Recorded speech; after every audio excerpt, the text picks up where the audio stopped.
Então, falando um pouco sobre aí a nossa continuidade, né, do estudo da doutrina, a gente tem afirmado no áudio anterior sobre onde repousava, né, e onde repousa a doutrina espírita, e a gente falou que Allan Kardec ele agrupou, né, os fatos ocorridos, as informações, tudo num único documento, né, que é a criação da doutrina espírita francesa.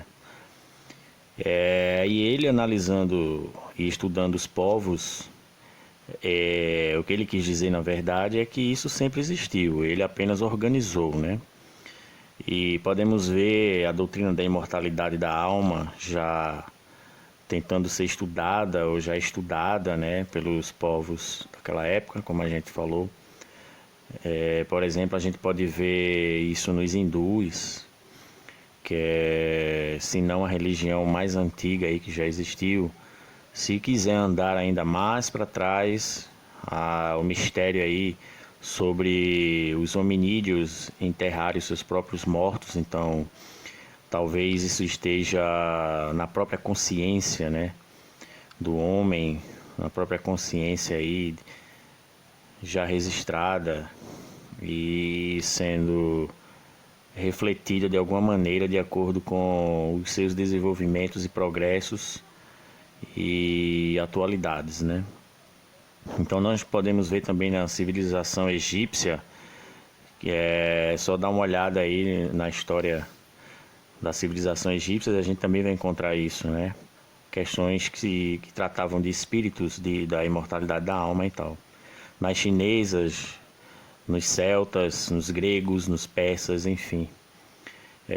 Então isso sempre existiu, é o que a gente estava falando. Então eu vim dar esse reforço nessa parte 2, em relação ao áudio 1, em relação aos nossos estudos. Então, na Idade Média também, diversos documentos aí dando continuidade a essas interrogações, o que tanto inquieta o homem, mas que tanto conforta, né? Graças a esses pensadores, né? Então, se quiser especificar quem são essas pessoas, nós podemos citar Pitágoras, que falava sobre isso, um grande filósofo e matemático, né? Se destacou aí no planeta Terra, inclusive, né? Todo mundo conhece aí. Nós podemos ver Platão, também filósofo e matemático, inúmeros filósofos, inúmeros matemáticos, inúmeros cientistas. Podemos ver também, com certeza, através de Jesus, né? Através também da Bíblia, através do povo hebreu e tal. Podemos ver um pouco mais à frente com Dante Alighieri, nas suas inspirações. Isso Kardec nem tinha nascido ainda, para você ver como o documento ele é muito vasto sobre essa questão da continuidade do homem, né? Nós podemos ver aí também por William Crookes, né? Um grande químico, né? Se não o maior químico que a Inglaterra já teve. Então lembra que ele falou lá no texto 1 da gente, grandes homens sérios, né? Chamaram a atenção de grandes homens. Então ninguém estava brincando. O cara é o maior químico da Inglaterra. Ele não tinha tempo a perder. Ele não ia ganhar nada com isso, tá entendendo? É uma questão que realmente intrigou ele e ele partiu para cientificar as coisas, né? Então, Swedenborg também, né, um grande cientista também, tratou disso. Emmanuel Kant, um grande filósofo, também tratava disso, né? E aí continua, até chegar Allan Kardec, que foi convidado aí para conhecer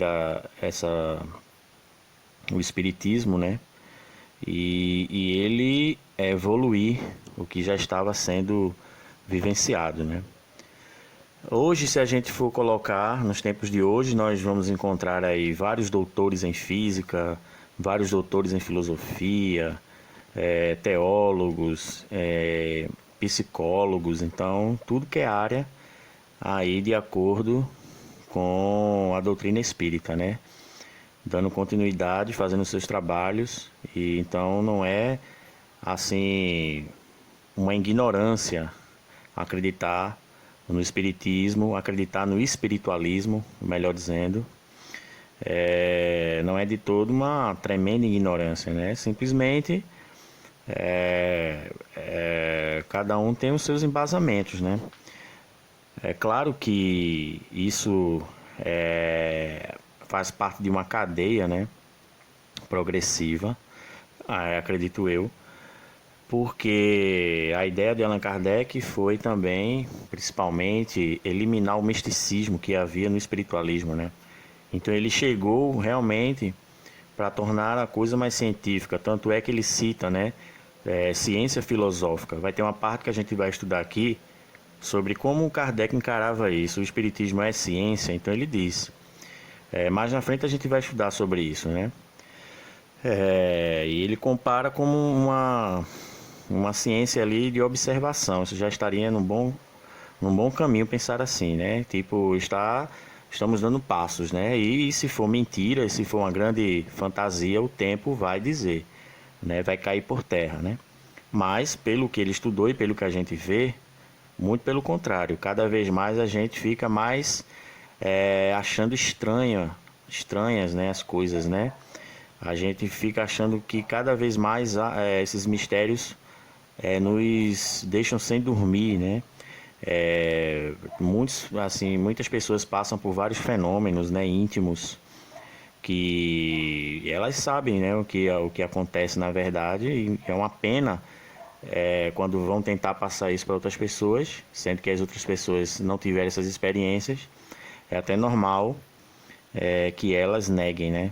Mas, como Allan Kardec falou, se isso não for a céu aberto, ou seja, se isso não for para todos ficarem sabendo, certamente isso vai acontecer dentro de algum lar, em algum canto aí, para pessoas íntimas, né? Na intimidade das pessoas, isso vai ocorrer, né?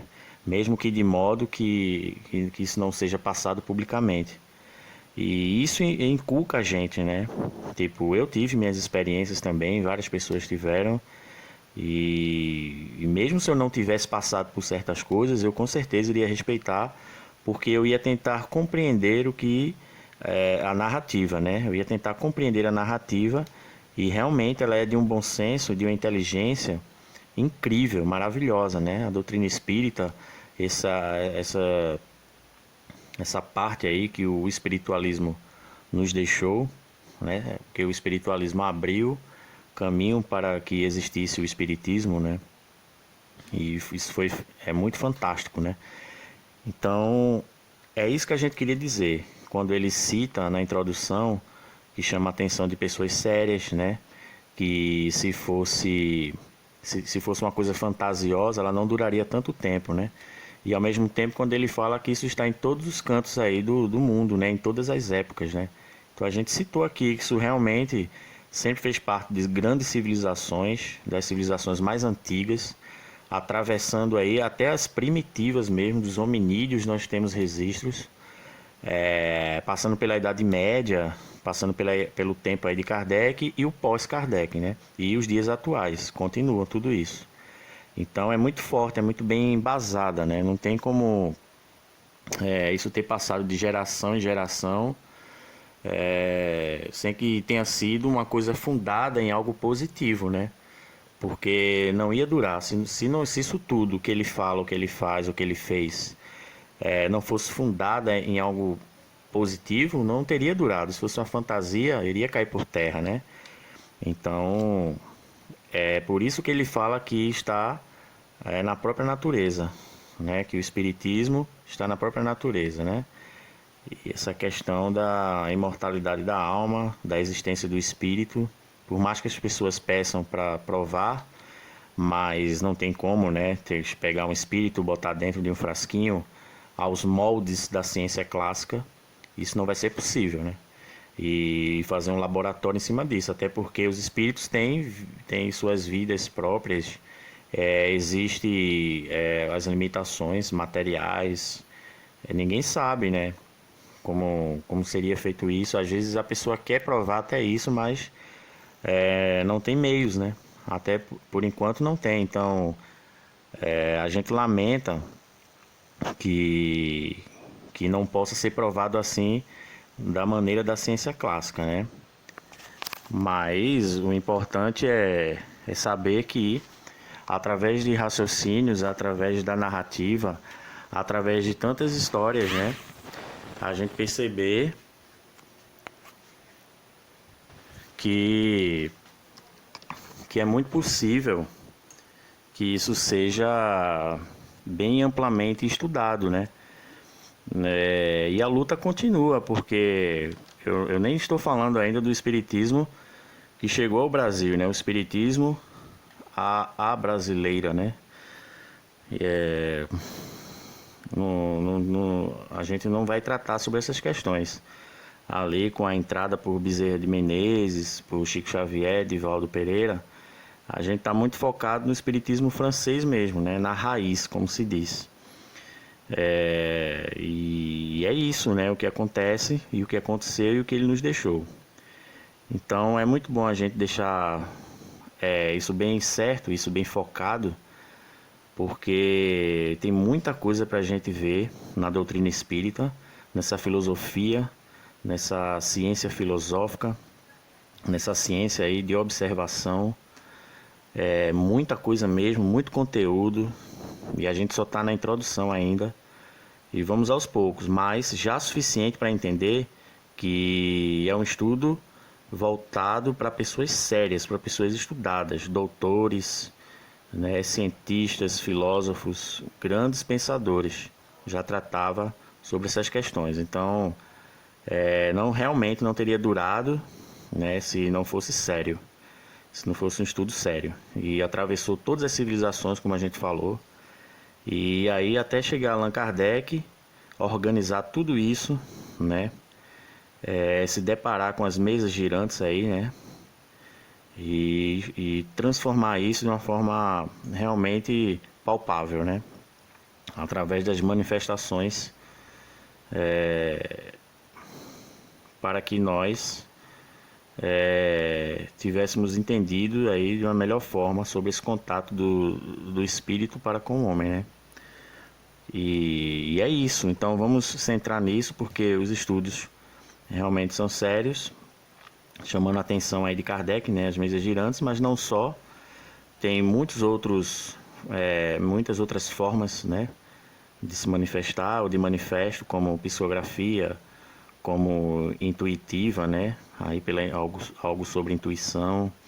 Tudo isso são fenômenos estudados aí por Allan Kardec, a doutrina espírita, como desdobramento também, né, chamada projeção astral, isso também era estudado, clarividência, né, tudo isso, clareaudiência, né, você está ali ouvindo vozes e tal, então não é só mesas girantes não, tá? Mesas girantes realmente deu início, chamou a atenção ali para todo um estudo, né, focado mais no que Allan Kardec elaborou.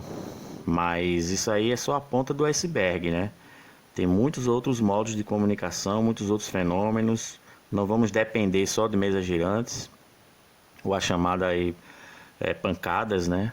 Até porque isso é mais para comprovação mesmo, mas eu não creio que seja mais importante do que realmente assim, em relação a outros tipos de comunicações que são muito mais rápidas, né? Essas pancadas representavam sim, representava não, e muito lenta, muito penosa, né? Muito penosa, muito lenta. Então, existem coisas mais rápidas, né? Hoje em dia já temos informações suficientes, vontades suficientes, né? Muitas coisas a gente já viu e isso já foi evoluído já, né? Para etapas melhores e mais eficientes, tá certo? Então, é isso. Vamos refletir sobre o que a gente estudou, sobre o que a gente viu, que foi em relação à parte 1, se é a continuidade. E no próximo estudo nós vamos ler aí sobre da onde a gente parou e continuar. Então, como a gente falou, é um estudo realmente que merece nossa atenção, né? E tá aí, todo um documento para a gente estudar, tá certo? Então, muita paz a todos, muita luz. Até a próxima, pessoal. Tchau, tchau.